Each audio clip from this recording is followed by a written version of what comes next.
मैं आपको राष्ट्रीय स्वयंसेवक संघ आरएसएस का पूरा इतिहास संक्षेप और विस्तार से हिंदी में बताता हूँ। राष्ट्रीय स्वयंसेवक संघ आरएसएस का इतिहास। स्थापना। स्थापना तिथि 27 सितंबर 1925। स्थान नागपुर, महाराष्ट्र। संस्थापक डॉक्टर केशव बलिराम हेडगेवार। उद्देश्य भारत में एक संगठित, अनुशासित और राष्ट्रवादी समाज का निर्माण करना। डॉक्टर हेडगेवार का मानना था कि भारत की गुलामी का मुख्य कारण समाज में फैली विभाजन की भावना और असंगठन है।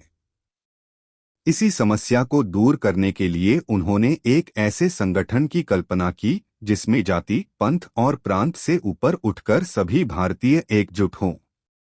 प्रारंभिक काल 1925 से 1940।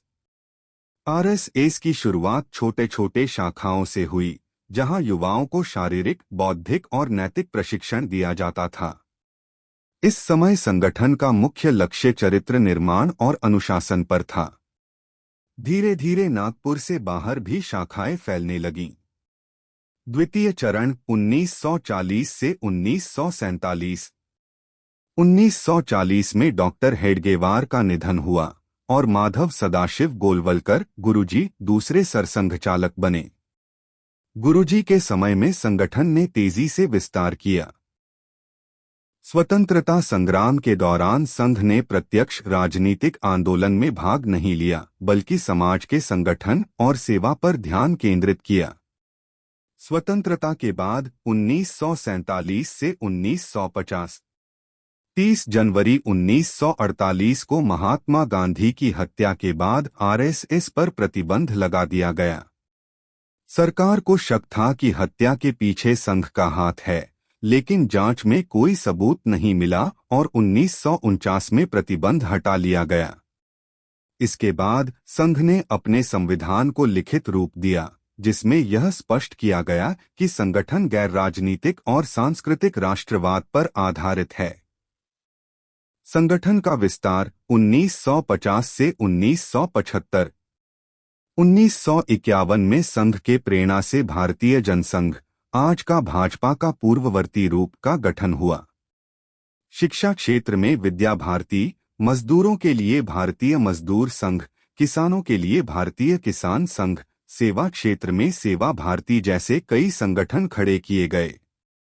1975 में इंदिरा गांधी द्वारा लगाए गए आपातकाल में आरएसएस पर फिर से प्रतिबंध लगा। हजारों स्वयंसेवकों को जेल जाना पड़ा। आधुनिक काल 1977 से अब तक। आपातकाल हटने के बाद संघ ने सामाजिक कार्यों और राष्ट्र सेवा को और तेज किया। 1980 में भारतीय जनता पार्टी भाजपा का गठन हुआ, जो संघ की विचारधारा से प्रेरित है। राम जन्मभूमि आंदोलन 1980 से 1990 में संघ और उसके सहयोगी संगठनों ने सक्रिय भूमिका निभाई। आज संघ के हजारों शाखाएं देश विदेश में चल रही हैं।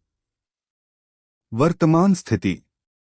आज आरएसएस भारत का सबसे बड़ा स्वयंसेवी संगठन है। इसके 5-6 मिलियन सक्रिय स्वयंसेवक हैं और लाखों की संख्या में समर्थक।